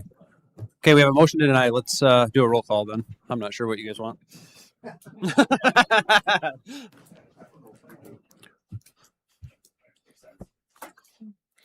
Davis. So just to be clear, Michelle, this is on the motion to deny, correct? Yeah. That is correct. So if you vote yes, you're voting to deny. Davis. McCardle. Aye. Barrington. No. Schlimgen. Yes. Greenway. Aye. Smith. Aye. Savers. Aye. Goldammer. Aye. Okay, motion carries, which means that one fails. So they're not doing that, Ellie. If you guys would like to go get signatures, you have to bring it back and go through the whole process again. Make sense? Thank you. Next one, 500 block V7th. Is there anyone here in favor of that alley? There's nobody here in favor of that alley. Well, wait. Okay. It's gotta be scary. I'm Gerald Meter. I live at 506 East 7th, and everybody on the south side of that alley don't want it. But then we got to fight the school and the Performing Arts building. So how do you get a majority vote there? I don't understand that one. So are you in favor or you're against it? I'm against it, Okay. definitely. Well, then there's nobody here in favor of it. What's that? There's nobody here in favor of it, then it sounds like. No. Okay. Motion to deny. Motion to deny. I'll second. Thank you. We got a motion and second by, it sounds like Mr. Goldhammer. Okay. All those in favor of the motion to deny, say aye. Aye. Opposed, same sign. Motion carries. 400 block of East 7th Avenue. Now's your chance. All right. I got two questions. One says it's a Can we guys keep it down out there, please? resolution of necessity. What's the definition of resolution of necessity? Is it deemed that Can you it guys be needs quiet in to the audience, done? please? If you're talking in the audience, can you please keep it down? Thank you. Just for my reference, I was just curious what the resolution of necessity. Are we deeming that it needs to be done for the city, or what's the reason for it being called that? That would be a Mr. Johnson question. Essentially, it's just the title of the document. Okay. The council's making the decision on whether they believe the project is necessary to move forward with. So Perfect.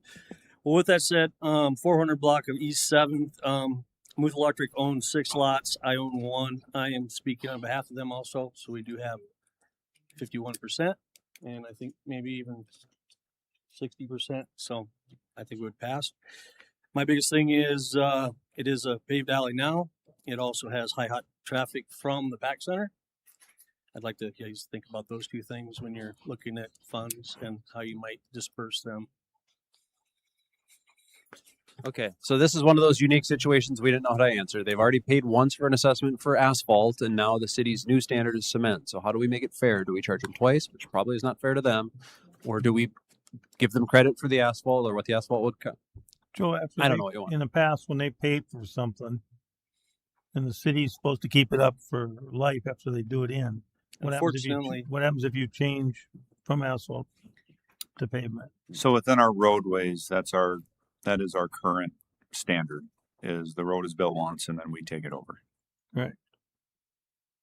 What's the policy for the alleys? Alleys, enough of them are gravel. We don't have a lot that are hard surface that I would say that we have not yet established a standard.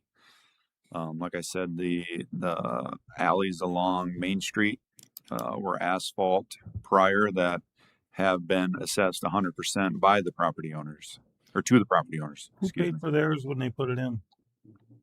Do you know? I haven't gone back and looked It's for the been records. 20 years, probably. But yeah, It's been a while. this gentleman said that they paid for it themselves. Also, there has been situations over the years where the city did patch it, and then their policy was to not patch it. So now it's become, actually, some of the patch created some of the problems we're having because it held water. And now you guys can see my conundrum. I'm supposed to take direction from the city council of what you guys would like to do, and that's a goofy situation, and that's why we're here to maybe establish a policy and maybe figure out what It's we awesome. need to do. I appreciate it. I guess my personal opinion on this for something that we've already assessed and put in, and now we're changing the standard, but I think that the city should take ownership of the pavement that was put in and then repair it if it's in disrepair, as we do with other things that we have paved. And go back to asphalt. Continue to do asphalt. So If the city deems that it needs to be improved to cement, and that's the work that we deem that we need to do to make this alleyway make the best sense for the city of Mitchell, then that's something that should be on the burden of the city, I believe. Excellent. Well, I'll be looking forward to next week or the week after. You'll be Thank the you only for one. your time. Yes, okay. Well, he is speaking on behalf of more than 50%, I guess, because he's representing with his the whole top side than some of the down. So, based on what you guys did in the past, you tabled it, you know. So if that's what you'd like to do, you may choose to do so now.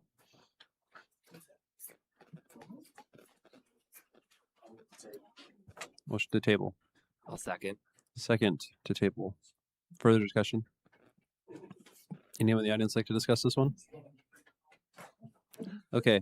Mayor. Well, yes. Since we're in the hearing part, I don't know if you want to call for any opposition on that one, if anybody's here to speak against. Great question. Is there anyone in the audience in opposition to the 400 block of East 7th, which is number 7, that would like to speak at this time?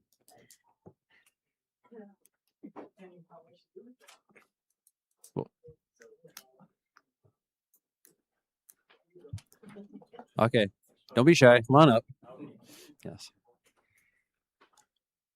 I own the 408 East 7th. My name's Randy Rezak. I don't live in town, but we have a rental. And when we bought that house about 12 years ago, we paid the assessment on that alley. And now we're going to get hit again, and it's a rental. So what do you do with that? I think the city should bring it back, fix the asphalt, or if they got to have concrete, they should pay for the concrete. And the other thing is you go by the city shop on the bypass, and there's this huge pile of crushed concrete. That makes a hell of a good paving on alleys. What is it there for?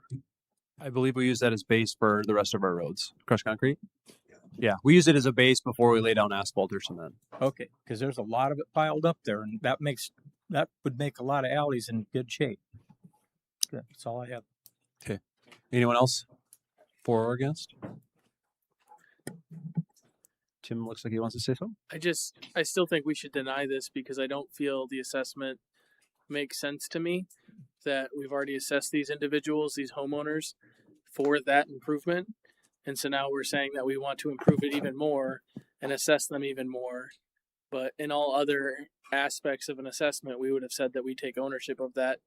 And in some of the letters that or as we discussed with people, we said that if we improve your alley, it's a one-time fee. And then these folks are examples of how it potentially is not a one-time fee. That just makes almost no sense to me whatsoever. I understand that we're changing the surfacing, but I don't believe that we should be assessing these individuals. I would like to note, I do believe our standard for alleys is gravel. I believe, I can't speak for what's been done in the past, but I would think that the reason an alley was upgraded was because, like you're saying now, the residents wanted it, which meant they also partook in paying for it. I don't feel, there are actually a lot of alleys in this city that are asphalt. Now, if we were required to maintain those 100% within that asphalt standard as we do a street, I would say that now the funds that we have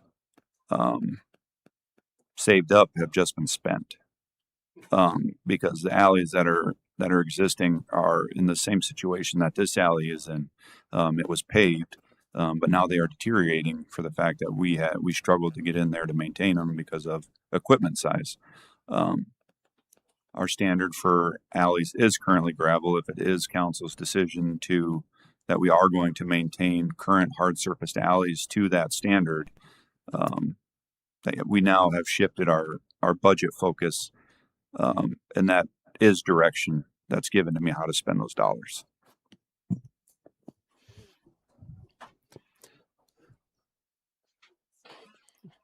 It's a confusing one. Okay. Let's just do a roll call on this one too. So we're doing a roll call on the 400 block of East 7th to table it. I means table.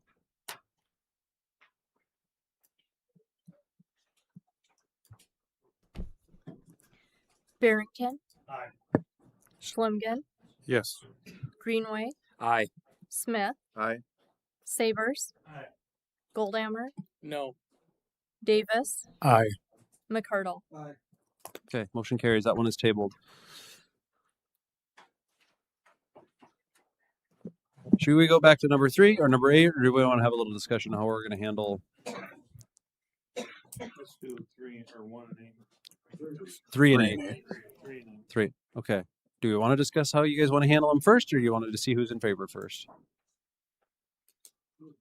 All right, let's see who's in favor. So we're going to go back to number 3, which is a 300 block of North Main Street. Is there anyone in favor of this, which is right off of Main Street, which is currently asphalt?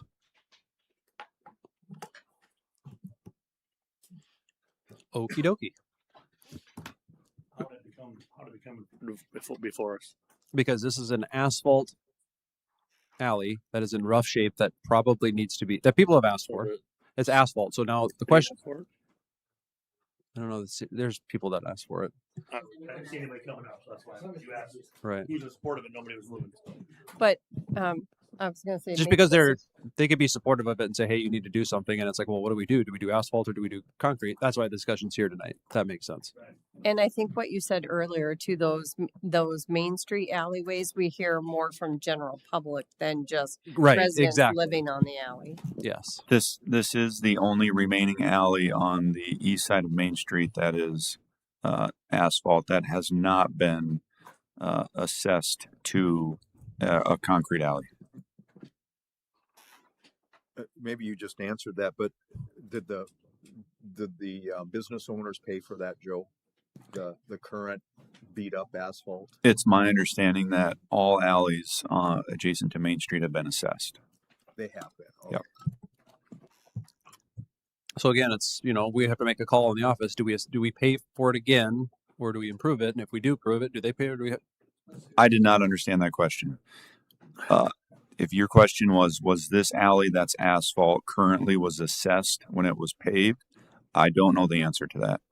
Well, I guess what I was referring to is the other alleys that are currently concrete were assessed, and they were asphalt prior to the concrete being placed by an assessment.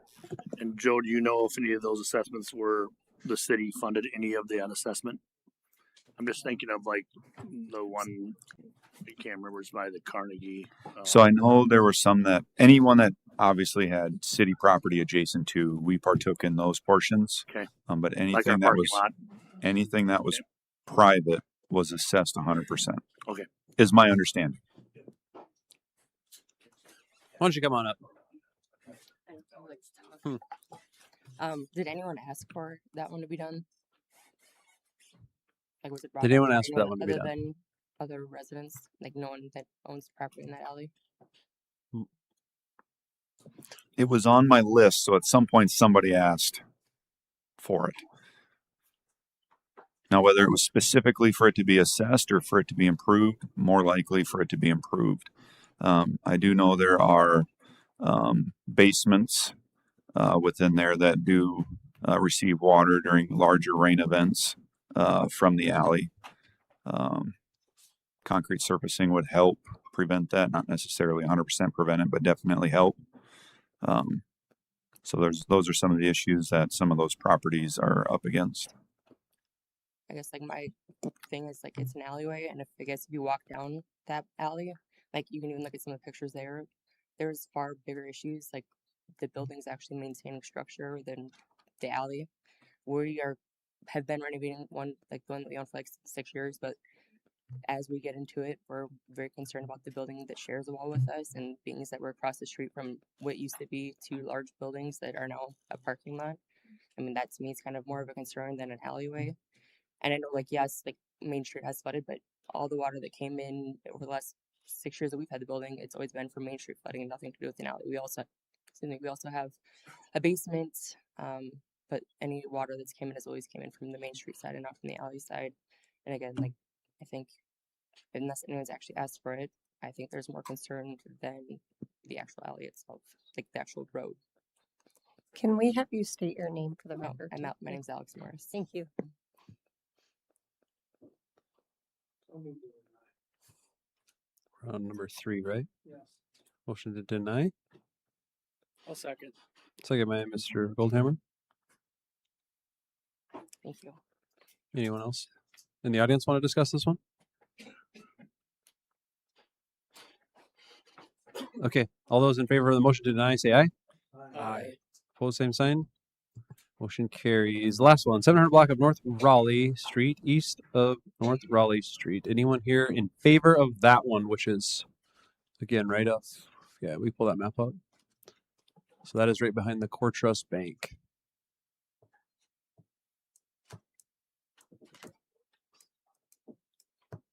Nobody is in favor of it.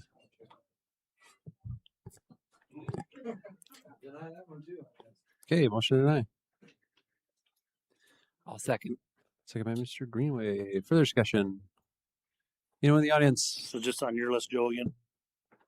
Yeah, this one. Came from? This one is super. It's downtown Main Street. We get complaints about it all the time. Maybe not by the owners, but so what do we do? Right, and that's one of my concerns is, we're looking at the heart of our city, and we've been trying to take care of everything down there. And I know exactly this alley. It's horrific, and it is exactly where everybody that has an event at the Corn Palace, where everybody parks around there. They park in the Summerland parking lot. So obviously we know it's walked on. I just question, not necessarily if it's something that the city needs to take a look at some of these areas and sweeten the pot. The problem is our protocol before was it's 100% enforced to the owners, and That's the call. We can't make that call. That's where it's at. Yeah, and it's in that location, and we can't get the support to get her taken care of. Oh, the situation we've been in. Do we rip it out and pay for concrete on our own? Which I think was probably my opinion as well, Tim. To just rip it out. Let's just do concrete. If we want it, then we need it. But then, is it fair to someone else that wants it? Because hey, you paid for that person. So we're going to probably have to establish some sort of a policy. Yes. Joe, just so I get this straight, like when you did the West Side Banning Hards, that alley, they got assessed. Correct. And that was pavement before. Correct. So who made that decision? We're going to do it. Did you rally around, or did the city just do it? Terry, come on up. We told the property owners, and we had that question came up, but we had told the property owners that it's not according to city standard. Asphalt alley, we can't do an inverted crown. So what's happening is you can't pave it at a certain grade just because, and you're still forcing the water back into the buildings like on Main Street. We get, all these alleys have had complaints on before. That's the reason why they're on our list. Mm-hmm. There isn't an alley that we talked about that we haven't got complaints about before. And we told people the only way to fix it is to put a concrete alley in and to get that inverted crown. Right now when it rains, with a gravel alley or an asphalt alley, all that water is going into backyards or going in buildings. The only way to fix it is to do an inverted alley, and then it gets it into the middle and it gets it out to the street.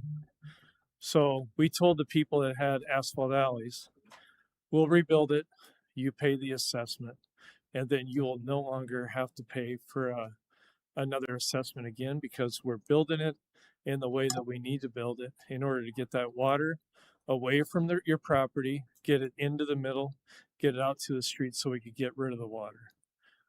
And then they're sealed. Asphalt probably lasts 20, 30 years.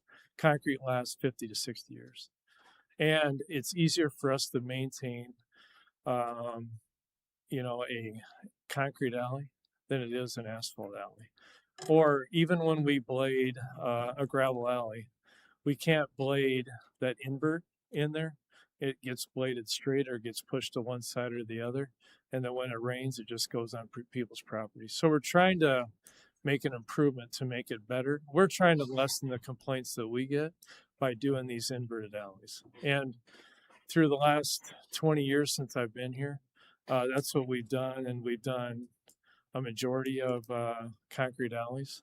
And we don't get any drainage complaints once we're done, because we design them to drain, and we don't have the complaints.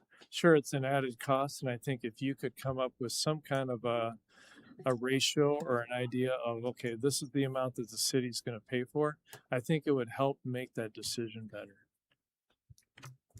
That was a great speech, Terry. So, did we vote on this one? Move the table.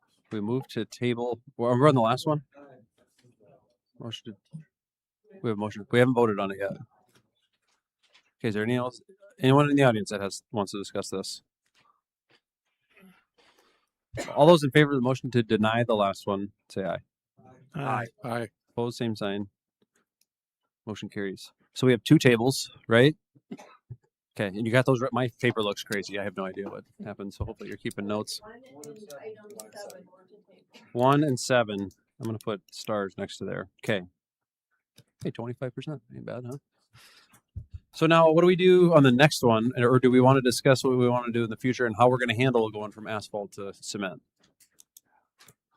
I don't want to just make the decision and get yelled at. Or do we move on to the action to approve resolution? I guess where everything's tabled, so we just skip the whole second one. Is that correct? I think we're on public hearing. I think at this point you're ready to move on to 19, unless you wanted to have more discussion on the method of how you want to do assessments. Yeah, the only thing Terry just brought up, Joe, is maybe you can come back and just say, here's the funds we have. This is what we anticipate we're getting on an annual basis. What can we use these funds best for? And does it make sense?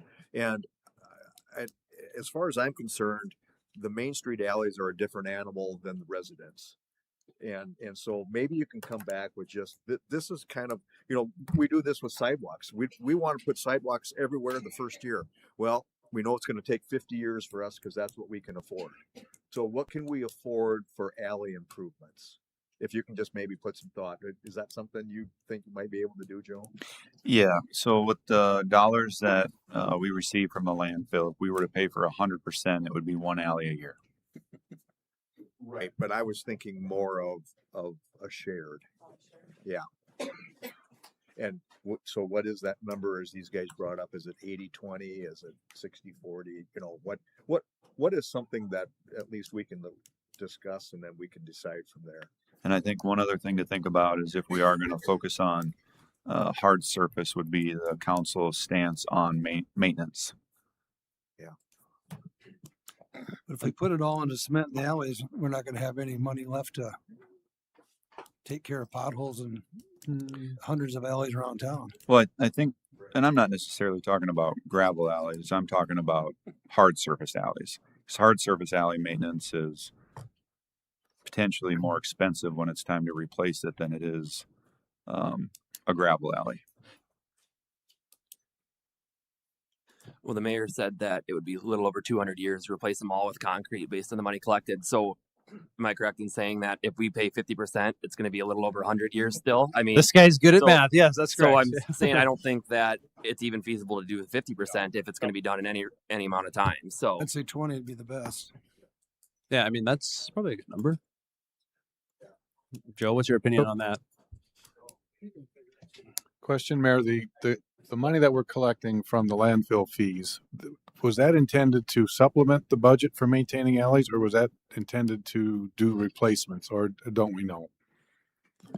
Because we had to have a budget for maintaining alleys before we initiated that fee. Correct. Exactly. That was implemented by my predecessor. That fee was in 2019. You're correct. We had an alley budget, and I think it was to enhance the alley budget, not necessarily focus on hard surfacing as it was just improving what we had.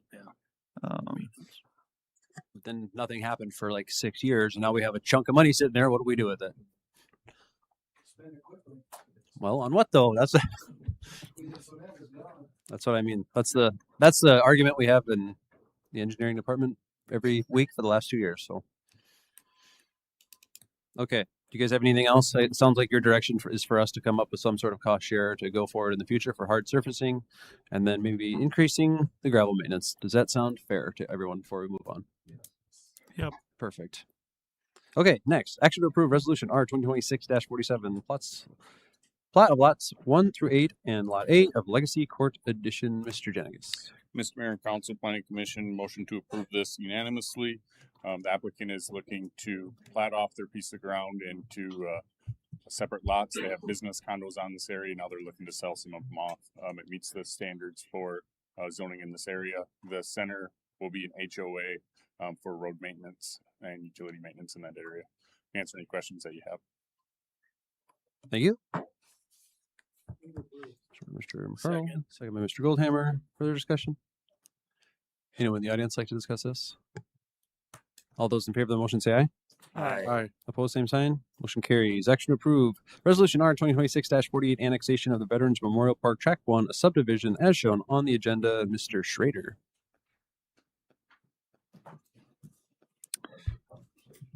Mr. Mayor, Council, this is a section of the Serviceman Cemetery that the city helped install a restroom. And with that agreement, it was agreed to that this piece of property would be annexed into the city. With that, we can open it up to any questions. Motion approved. Second. Motion by Mr. Saber, second by Mr. Smith. Further discussion? Anyone in the audience like to discuss this? All those in favor of the motion say aye. Aye. Opposed, same sign. Motion carries. Next, first reading on ordinance O 2026-09 amending Mitchell City Code section 1611 regarding animals at large. Mr. Johnson. All right. Well, I'm going to try to keep this really easy.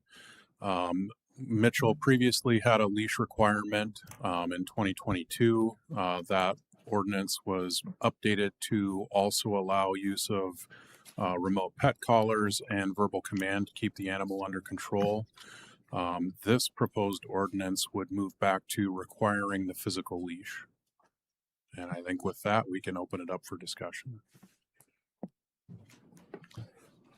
Well, given this is first reading, obviously we've got people that are maybe want to give comments on both sides, but there's no reason to give it tonight and 2 weeks from now. But I'd say I'm going to make a motion to approve, and then that way we can gather more information and we can make our final decision in 2 weeks.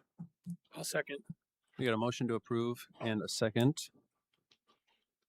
Further discussion? Would anyone in the audience like to discuss this?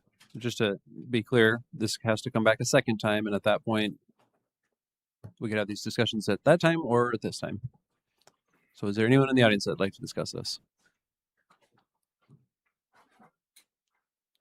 My name's Gail, and I'm the president and founder of Pearl and Rough Rescue. And I came back in April asking you guys to please consider reinstating the leash law. I understand this city attorney stating that, yes, right now we do have where it states there's control of there's an issue of people not being in control of their dogs and abusing vague verbal command language and remote control collars. What if the battery goes dead? Commands don't always work. There's people who have fenced in yards, which I appreciate. Tie outs is tremendous. But when you're walking your dog can have a temperament just like we do and snap at any given time, and you don't know when. And what if it goes and bites a child or another person or another dog? Who's going to be responsible for that? I'm trying to protect the dog. I'm talking for the dog here. Because that dog's going to be put down. And is it going to be fair to that dog? No. We need responsible owners. We need to start looking out for these dogs. There's way too many dogs running loose. Way too many. And then they get put down or get put in the city pound. And how many times are they going to be put in the city pound before they are deemed dangerous and be put down? That's not fair to them. Please reconsider reinstating this leash ordinance. I'm asking you. Thank you. Thank you. Anyone else like to address this? We got a couple. My name is Mary Naff, and I'm a homeowner in the vicinity of Patton Young Park over in the Holy Spirit area, and I am very much in favor of reinstating the leash law because as a homeowner, I like to use that park, and I don't feel safe at that park if your animal is not on a leash. If it's on a leash, I can judge approximately how much space I need to give that animal, but without it being on a leash, I don't feel confident that the people who own the animal will not keep it from running up to me, bumping into me, jumping on me. And I think a leash law would solve that. Thank you.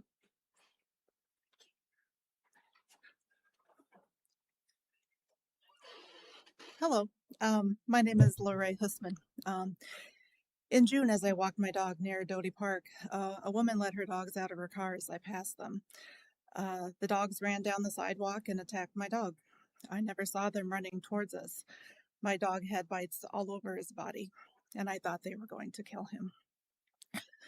The owner did nothing as her dogs attacked my dog. These dogs were aggressive, and they should have been leashed. Kids walk their dogs around Doty Park, and they could have easily attacked a child or a child walking their dog who did not have the ability to save their dog while being attacked. Luckily, I was able to grab my dog, but a small child would have had no chance with these dogs.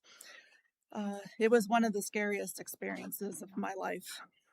Since this incident, I have a hard time enjoying walks with my dog now for fear of this happening again. I should not have to be afraid while walking down the street for fear that an unleashed dog will attack me or my dog again. Owners need to be held accountable if their dog hurts someone while running around unleashed. I don't want any person or animal to go through what I did, and passing a leash law can be the first step in preventing this from happening again. So, thank you. Thank you. Anyone else in the audience? Anyone else? I'm just kidding. I wasn't planning on to come up here. I agree with everything they've said, but I've also heard people say that maybe we could have a relaxed leash law between 6 and 10 or 11 or whatever. But there's a lot of people going to work, getting ready for work and going to work during them hours. There's kids getting ready for school and going to school during them hours. And when we have, like, say, a no texting ban, it doesn't say we can text during 6 to 11 and then you can't text them then after, or speeding laws or any of that. Them laws are there for the whole time. That's all I got to say. Thank you. Anyone else in the audience like to discuss this?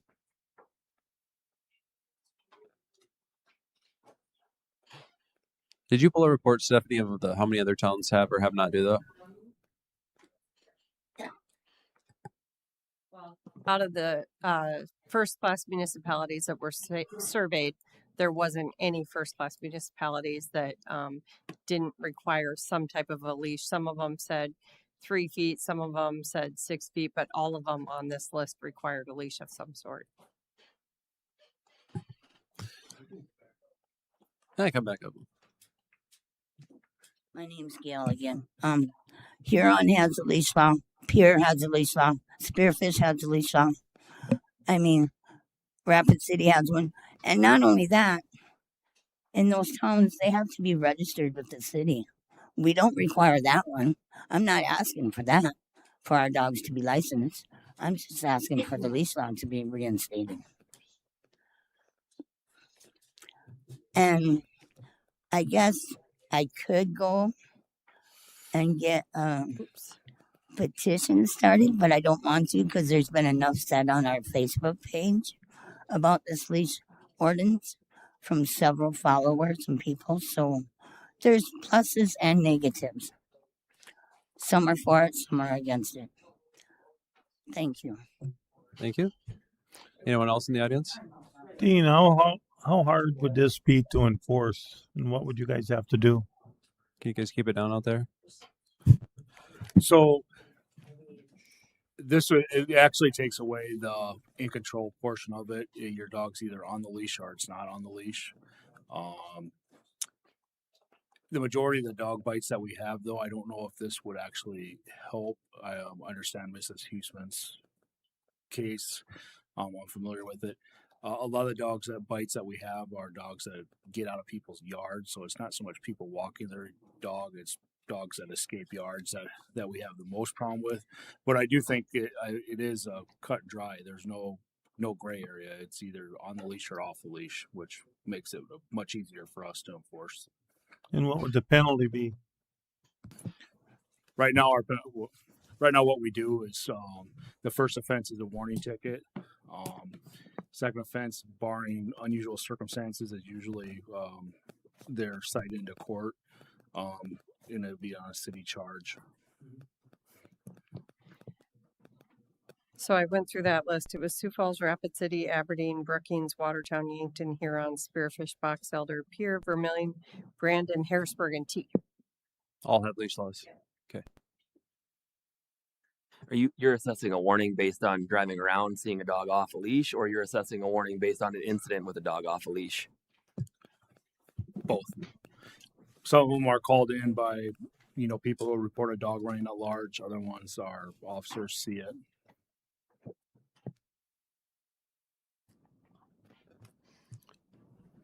Mr. Davis, you got something to say? You got your hand over the. Okay. In the ordinance, it describes declaring an animal restricted or vicious. Who makes that determination, or how is that accomplished? So that is up to the original officer makes a recommendation, declares the dog based on the severity of the bite and the circumstances. Some attacks are provoked, some are not.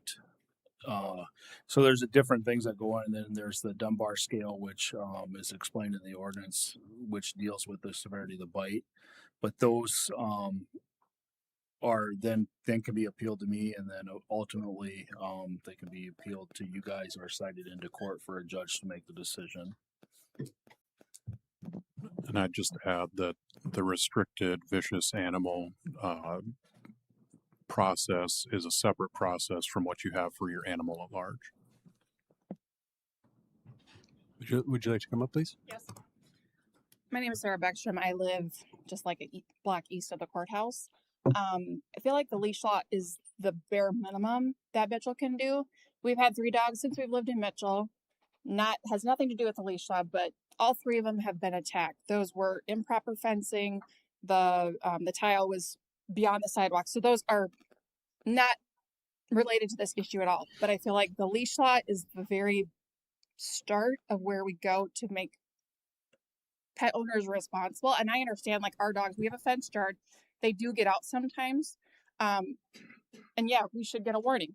I mean, that's our responsibility as dog owners, but we cannot walk north, east, west, south without knowing our dog was killed here.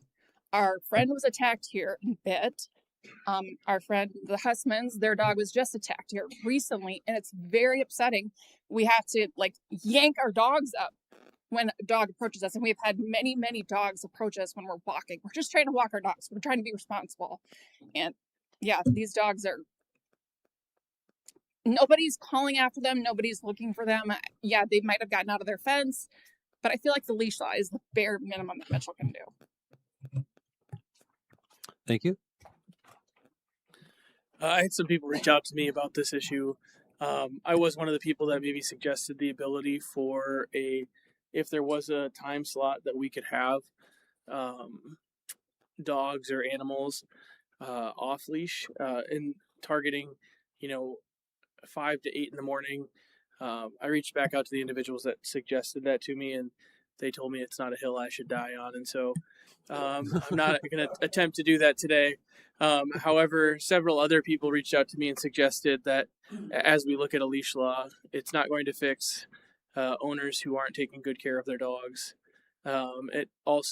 Several people reached out to me about if there's anything that the city could do about defecation in land that's not theirs, I think is a polite way to say it.